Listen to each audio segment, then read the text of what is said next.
Hello student, welcome back to my channel easy science math. और पिछले वाले video में हमने श्रेणीक्रम संयोजन पढ़ा था और साथ ही हमने उसका एग्जाम्पल 12.7 भी कर लिया था। और उसके बाद एग्जाम्पल में हमने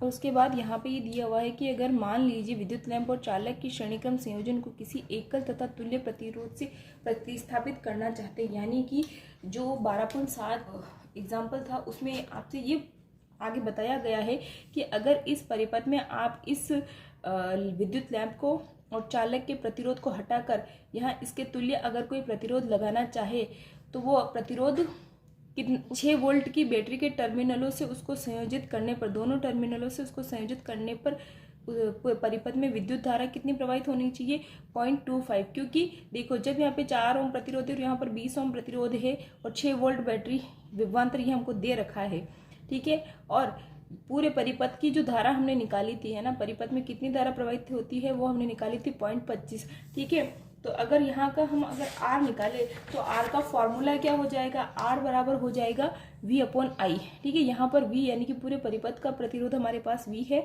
और परिपथ में प्रवाहित धारा का मान 0.25 एम्पियर है। तो जब इसको सॉल्व करेंगे तो हमारे पास क्या आएगा 24 यानी कि 24 ओम आएगा। और ये श्रेणी परिपथ का कुल प्रतिरोध है, यह दोनों प्रतिरोधों के योग के बराबर होगा। यानी कि यहाँ पर जो हमारे पास R आएगा, ठीक है, यहाँ पर जो हमारे पास R आएगा ये दोनों प्रतिरोधों R1 प्रतिरोध और R2 प्रतिरोध दोनों के योग के बराबर आएगा। ओके। और इसके बाद देखिए, अब जो पार्ट के अंतर्गत जो प्रश्न आए हुए हैं हम ये देख लेते हैं। इसमें पहला प्रश्न है, किसी विद्युत परिपथ का व्यवस्था आरेख खींचे जिसमें 2 वोल्ट के 3 सेलों की बैटरी, एक 5 ओम प्रतिरोधक, एक 8 ओम प्रतिरोधक, एक 12 ओम प्रतिरोधक तथा एक प्लग कुंजी सभी श्रेणी क्रम में संयोजित हो। तो चलिए इसे सॉल्व करने के लिए परिपथ खींचते हैं। यहाँ पर हमें दिया हुआ है कि 2 वोल्ट के 3 सेलों की बैटरी। तो चलिए सबसे पहले हम बैटरी बनाते हैं। बैटरी किसे कहते हैं, सेलों के संयोजन को कहते हैं। और यहाँ पर एक बड़ी लाइन और एक छोटी लाइन मिलकर के एक सेल बनाती है। हमें 2 वोल्ट के 3 सेल बनाने हैं। एक सेल हो गया, दूसरा सेल ये हो गया और तीसरा सेल ये हो गया।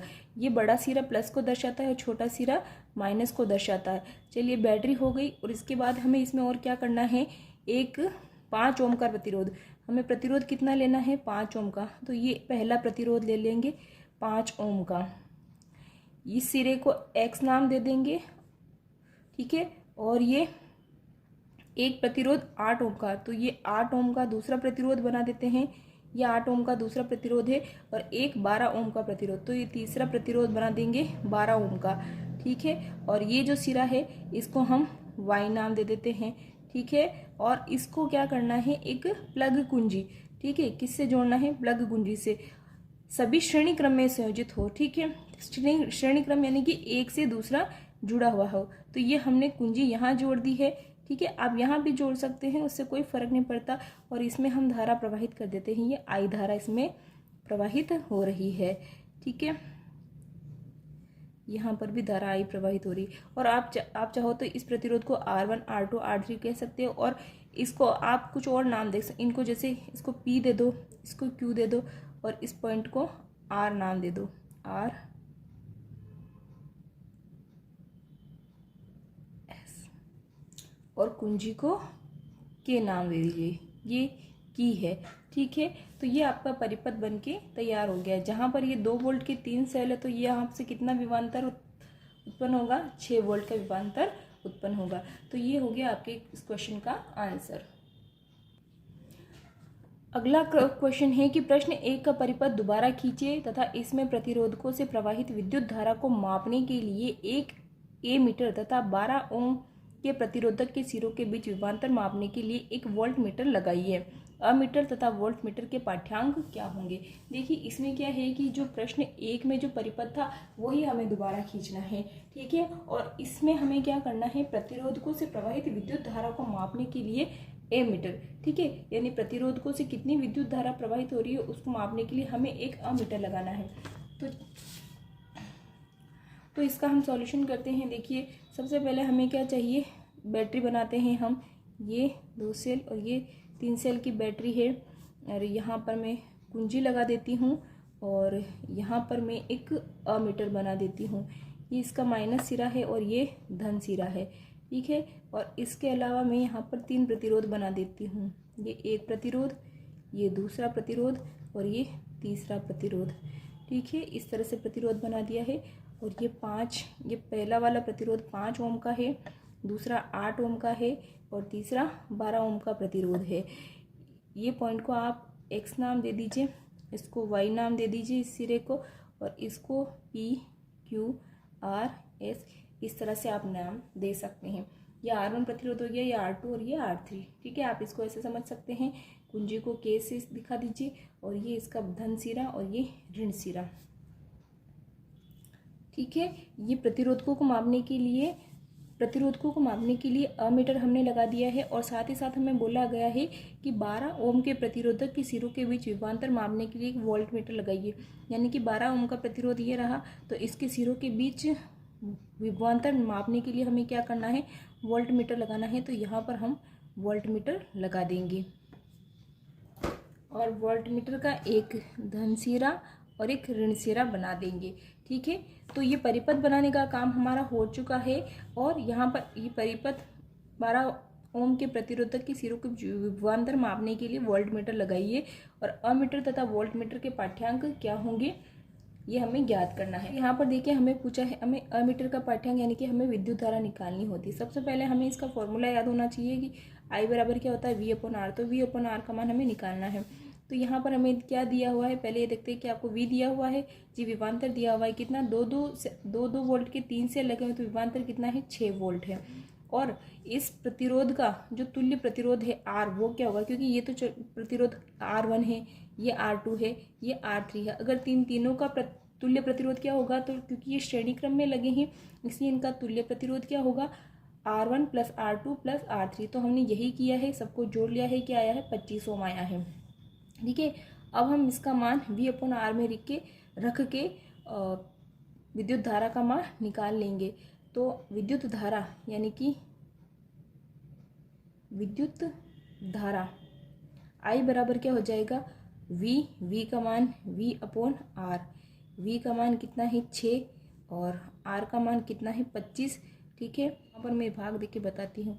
25 में अगर 6 का भाग देंगे नहीं जाएगा, तो यहाँ पे पॉइंट लगने के बाद यहाँ पे 0 लग जाएगा। 25 दूनी 50 हो जाएगा, इसके बाद 10 बचेगा, 1 0 उतारेंगे, 25 चौक 100, यानी कि विद्युत धारा का मान कितना हो जाएगा, 0.24 ओम हो जाएगा, ठीक है। तो परिपथ में प्रवाहित विद्युत धारा का मान कितना होगा, 0.24 ओम होगा। और यहाँ पर हमें वोल्ट मीटर का पाठ्यांक क्या होगा, तो वोल्ट मीटर का पाठ्यांक क्या होगा वो हमें निकालना है। तो यहाँ पर वोल्ट मीटर यहाँ कहाँ लगा हुआ है, ये 12 ओम का जो प्रतिरोध है उसके सिरों के बीच लगा हुआ है। तो यहाँ आपको पता है कि श्रेणी क्रम में जो विद्युत धारा होती है, विभवांतर होता है, वो हर प्रतिरोध के लिए क्या होता है, अलग अलग होता है, ठीक है। तो यहाँ पर जो V3 होगा, ठीक है, V3 वैसे अगर आप देखो तो विभवांतर का फॉर्मूला था V = होता है IR, ठीक है। तो यहाँ से V3 का फॉर्मूला क्या हो जाएगा, IR3। तो V3 बराबर क्या हो जाएगा, I। श्रेणी क्रम में धारा जो होती है समान होती है, धारा का मान सभी जगह समान होता है। तो यहाँ पर जगह 0.24 आ जाएगा एम्पियर गुणा R3। R3 का मान हमारे पास क्या है, 12, ठीक है। उसका मान कितना है, 12 ओम है। और यहाँ पर जब इसको गुणा करेंगे तो 12 × 12 12 × 2 = 32, 36 12 × 4 = 50 के 8 आ जाएंगे और हासिल के 4 लग जाएंगे। 12 दूनी 24, 24 और 4 कितने हो जाएंगे, 28। पॉइंट कितनी संख्या के बाद है, 2 संख्या के बाद पॉइंट है, तो पॉइंट कहाँ आ जाएगा, यहाँ। तो विभवांतर कितना हो जाएगा, 2.88 वोल्ट हो जाएगा। ये हो जाएगा इसका आंसर। अगला क्रियाकलाप है 12.6। 12.6 में आपको जो पहला पॉइंट है उसमें इस परिपथ के बारे में बताया हुआ है कि जो 3 प्रतिरोध है वो श्रेणी समांतर क्रम में लगे हुए हैं और उसमें परिपथ अगला जो क्रियाकलाप है 12.6 उसमें उसका फर्स्ट पॉइंट में आपको चित्र 12.10 में जो परिपथ बना हुआ है उसके बारे में बता रखा है कि R1, R2 और R3 3 प्रतिरोध समांतर क्रम में लगे हुए हैं और इसी के समांतर क्रम में एक वोल्टमीटर लगा हुआ है और इन तीनों प्रतिरोधों के श्रेणी क्रम में एक अमीटर लगा हुआ है, कुंजी लगी हुई है और एक बैटरी लगी हुई है। ठीक है, तो सेकंड पॉइंट में ये बोला हुआ है कि आप अमीटर यहाँ से इसको आप कुंजी लगाइए और अमीटर का पाठ्यांक नोट कीजिए। ठीक है, और यहाँ पर भी आपको वोल्टमीटर का पाठ्यांक भी नोट करना है। ठीक है, सबसे पहले आपको कुंजी लगाकर अमीटर और वोल्टमीटर के पाठ्यांक नोट करने हैं और उसके बाद आपको इस पॉइंट में ये बताया है कि अगर आप अलग अलग R1, R2, R3 के सिरों के बीच भी अगर विभवांतर ज्ञात करते हैं तो वो भी V ही होता है। यानी कि ये बोला गया है कि इन अलग अलग प्रतिरोधों का विभवांतर भी V है और पूरे परिपथ में भी विभवांतर कितना है, V है। यानी कि जो विभवांतर है वो समांतर क्रम में क्या हो, समांतर क्रम प्रतिरोधकों के समांतर क्रम संयोजन में समान बना रहता है। ओके, थर्ड पॉइंट में आपको ये बोला गया है कि आपको मतलब कि कुंजी से प्लग बाहर निकालना है और उसके बाद आपको अमीटर को प्रत्येक प्रतिरोध के श्रेणी क्रम में निकालना है और उनके लिए धारा I का मान निकालना है। तो यहाँ से हर एक प्रतिरोध के लिए धारा का मान क्या होगा, अलग आएगा। जैसे R1 प्रतिरोध के लिए धारा का मान I1, R2 प्रतिरोध के लिए धारा का मान I2 और R3 प्रतिरोध के लिए धारा का मान क्या हो जाएगा, I3 हो जाएगा। ठीक है, अब ये बोल रहे हैं कि इस पूरे परिपथ में जो धारा I प्रवाहित हो रही है और इन तीनों प्रतिरोधों में जो धारा प्रवाहित हो रही है उनमें क्या संबंध है। चलिए इस संबंध पर बात करते हैं। यहाँ पे क्या होता है कि परिपथ में प्रवाहित धारा कैपिटल I तीनों प्रतिरोधकों में प्रवाहित धारा के योग के बराबर होती है। देखिए capital I is equal to I1 plus I2 plus I3। ठीक है, मान लीजिए प्रतिरोध के पार्श्व संयोजन का तुल्य प्रतिरोध, अगर हम ये मान लें कि तीनों जो प्रतिरोध है, ठीक है, R1, R2, R3 उनका तुल्य प्रतिरोध RP हो। RP इसका मतलब क्या है, जब हमने श्रेणीक्रम संयोजन पढ़ा था तो उस वक्त हमने क्या यूज़ किया था, RS यूज़ किया था। RS किसके लिए यूज़ किया था, क्योंकि श्रेणी क्रम में जुड़ा हुआ है, सीरीज वाले रिकॉम्बिनेशन था, इसलिए RS यूज़ किया था। अब यहाँ पर क्या है कि समांतर क्रम में, यानी कि परिपथ कैसे लगे हुए हैं, प्रतिरोधक कैसे लगे हुए हैं, इस तरह से, तो इसके पैरेलल है एक दूसरे के, इसलिए हम यहाँ पर इस P का यूज़ कर रहे हैं। इस P का मतलब पैरेलल यानी कि समांतर या फिर पार्श्वक्रम। इसलिए अगर हम ये मान लें कि ये जो प्रतिरोध सारे जो समांतर क्रम में लगे हुए, अगर इनका तुल्य प्रतिरोध RP है, ठीक है, अगर इनका तुल्य प्रतिरोध RP है तो उसके लिए I बराबर क्या हो जाएगा, V/RP। ठीक है, इस RP के लिए अगर अपन ओम का नियम लागू करें, ठीक है, तो पूरे परिपथ में प्रवाहित धारा कितनी है, I, परिपथ का प्रतिरोध कितना है, V, और तुल्य प्रतिरोध यानी कि R को हमने क्या मान लिया है, RP। ठीक है, परिपथ के लिए I का मान ये हो जाएगा। प्रत्येक प्रतिरोध पर ओम का नियम लागू करने पर हर एक प्रतिरोध R1, R2, R3 तीनों प्रतिरोध पर अगर हम ओम का नियम लागू करेंगे तो I1 बराबर क्या हो जाएगा, V/R1, I2 बराबर V/R2 और I3 बराबर V/R3 हो जाएगा। और यहाँ से हम क्या करेंगे कि ये जो इक्वेशन है, इस इक्वेशन में सबसे पहले I का मान रखेंगे। यहाँ से I बराबर क्या है, V/RP, तो यहाँ पर अपन V/RP रख देंगे। उसके बाद I1 का मान यहाँ से रख देंगे V/R1, I2 का मान यहाँ से रखेंगे V/R2 और I3 का मान यहाँ से रखेंगे V/R3। ठीक है, और इन सब में देखिए क्या कॉमन है, सब में क्या कॉमन है, V कॉमन है। देखिए मैं आपको, आप इस समीकरण को इस तरह से भी लिख सकते हैं। तो देखिए इसको आगे कैसे सॉल्व करना है समझने के लिए हम दे सकते हैं कि ये सारे जो है, ठीक है, इन सब में क्या है, V कॉमन है। तो यहाँ से हम V बाहर लेंगे तो अंदर क्या बचेगा, 1/R1 plus 1/R2 plus 1/R3। ठीक है, V से V क्या हो जाएगा, कट जाएगा, तो 1/RP बराबर हो जाएगा 1/R1 और 1/R2 1/R3।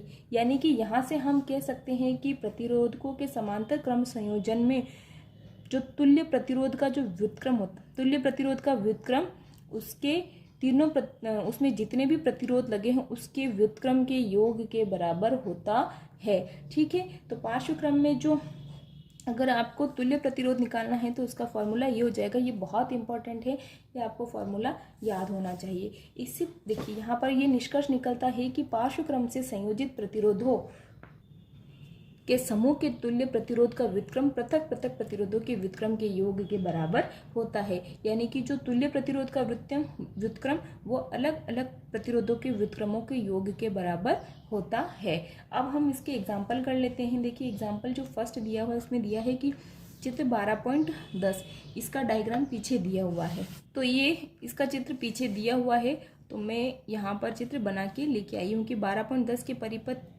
आरेख में मान लीजिए प्रतिरोध को R1, R2, R3 के मान, ये R1, R2, R3 इनके मान लीजिए आप, इसका 5 ओम है और इसका 10 ओम है और इसका 30 ओम है। ठीक है, इसका कितना है, 30 ओम है।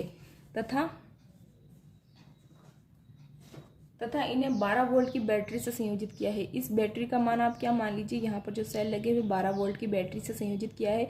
प्रत्येक प्रतिरोधक से प्रवाहित विद्युत धारा, यानी कि हर एक प्रतिरोध से प्रवाहित विद्युत धारा। तो आपको ये पता होना, अभी हमने पढ़ा था कि समांतर क्रम प्रतिरोधकों के समांतर क्रम संयोजन में हर एक प्रतिरोध में धारा का मान क्या होता है, अलग अलग होता है। तो मैं पहला सवाल अभी पढ़ा है, मैं तो पहला सवाल में करके बता देती हूँ। तो यहाँ पर देखिए ओम का नियम क्या है, ओम का नियम है V = IR। यहाँ से अगर आपको हर एक प्रतिरोध के लिए धारा का मान निकालना है तो I बराबर क्या हो जाएगा, V/R हो जाएगा। ठीक है, तो अगर हम इस प्रथम प्रतिरोध यानी R1 के लिए धारा का मान निकालते हैं तो R1 के लिए विद्युत धारा यानी कि I1 बराबर क्या हो जाएगा, V/R1 हो जाएगा। ठीक है, तो यहाँ से I1 V का मान कितना है ये हमें दिया हुआ है, हमें क्या दिया है, 12 वोल्ट दिया हुआ है। तो यहाँ से हम लिख देंगे 12 वोल्ट। और हमें क्या दिया हुआ है, हमें R1 कितना दिया है, 5 ओम। तो यहाँ पर हम कितना कर देंगे, 5 ओम कर देंगे, वोल्ट और ये ओम।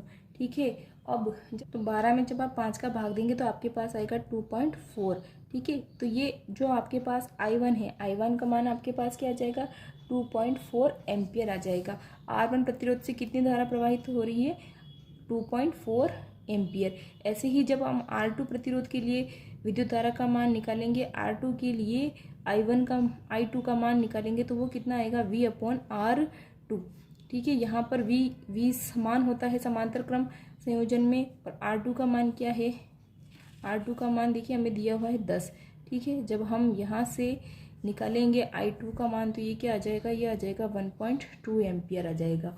ओके, और यहाँ से जब हम R3 प्रतिरोध के लिए I3 का मान निकालेंगे तो उसका फॉर्मूला हो जाएगा V/R3। ठीक है, V का मान क्या है, सबके लिए 12 वोल्ट है तो 12 वोल्ट ही लिखेंगे। और यहाँ पर हमारे पास जो R3 प्रतिरोध है वो कितना है, 30। ठीक है, तो हम यहाँ पे क्या लिख देंगे, 30। 12 में 3 का भाग जाएगा 4 और पीछे एक 0 है तो यहाँ पर आ जाएगा 1 पॉइंट और एम्पियर। यानी कि R3 प्रतिरोध से कितनी धारा प्रवाहित हो रही है, 0.4 एम्पियर विद्युत धारा प्रवाहित हो रही है। तो ये आंसर हो गया ए का। और बी नेक्स्ट क्वेश्चन है, परिपथ में प्रवाहित कुल विद्युत धारा, यानी कि हमें परिपथ में प्रवाहित कुल विद्युत धारा यानी कि हमें ज्ञात करना है कैपिटल I। ठीक है, कुल विद्युत धारा को I से रिप्रेजेंट करते तो समांतर क्रम संयोजन में जो कुल विद्युत धारा होती है वो अलग अलग प्रतिरोधकों में प्रवाहित धारा के बराबर होती है। तो यहाँ पर हमारे पास I1, I2, I3 के मान हमने अभी निकाले हैं, 2.4 एम्पियर प्लस I2 का मान है 1.2 एम्पियर और प्लस I3 का मान है 0.4 एम्पियर। इन तीनों को जब आप जोड़ोगे तो क्या आएगा, ये 4 और 2 6 हो जाएगा, 6 और 4 10 हो जाएंगे, 0 आएगा और एक हासिल का लगेगा, 1 और 1 2, 2 और 2 4, यानी कि परिपथ में प्रवाहित कुल विद्युत धारा कितनी है, 4 एम्पियर है। नेक्स्ट क्वेश्चन है, परिपथ का कुल प्रतिरोध ज्ञात कीजिए। ना है कुल प्रतिरोध यानी कि समांतर क्रम संयोजन में दिया हुआ है ये प्रतिरोध। ठीक है, देखिए कि चित्र यहाँ पर प्रतिरोध जब ऐसे जुड़े तो इसको हम बोलते हैं समांतर क्रम संयोजन। और समांतर क्रम संयोजन में जो कुल प्रतिरोध होता है उसको हम कैसे, उसको निकालने का फॉर्मूला क्या है, 1/RP बराबर 1/R1 plus 1/R2 plus 1/R3। Okay, तो यहाँ से हमें अगर 1/RP निकालना है तो 1/R1, R1 हमें कितना दिया हुआ है, 5 ओम, तो 5 ओम लिख देंगे। 1/R2 कितना दिया हुआ है, 10 ओम, तो 10 ओम लिख देंगे। और 1/R3 कितना दिया हुआ है, 30। यहाँ से हम क्या करेंगे, इन सबका एलसीएम ले लेंगे। तो यहाँ पर एलसीएम हमारे पास क्या आएगा, 30 आएगा। ठीक है, और 5 छंग 30 होता है, तो 6 एकम 6, यहाँ पर ये आ जाएगा। 30 में 10 का भाग देंगे तो आएगा 3, तो 1 को 3 से गुणा करेंगे कितना आ जाएगा, 3। ऐसे ही 30 एकम 30, तो 1 को 1 से गुणा करेंगे क्या आ जाएगा, 1। ठीक है, अब नेक्स्ट स्टेप क्या होगी, 1/RP बराबर कितना हो जाएगा, 6 और 3 कितने हो जाएंगे, 9, 9 और 1 कितने हो जाएंगे, 10, 10/30, 0 से 0 कट जाएगा, यानी कि RP बराबर कितना आ जाएगा, 3। यानी कि परिपथ का कुल प्रतिरोध कितना है, 3 ओम है। ये आपका आंसर हो जाएगा। ठीक है, तो आगे का जो एग्जाम्पल है वो नेक्स्ट वीडियो में कंटिन्यू करेंगे। और आपको मेरे वीडियो कैसे लग रहे हैं आप मुझे कमेंट करके ज़रूर बताइए। अगर आपको मेरे वीडियो अच्छे लग रहे हैं तो आप इसे लाइक कर सकते हैं, अपने दोस्तों को शेयर कर सकते हैं, कमेंट कर सकते हैं। और अगर आप मेरे चैनल पर नए हैं तो चैनल को सब्सक्राइब भी कर सकते हैं। मिलते हैं नेक्स्ट वीडियो में।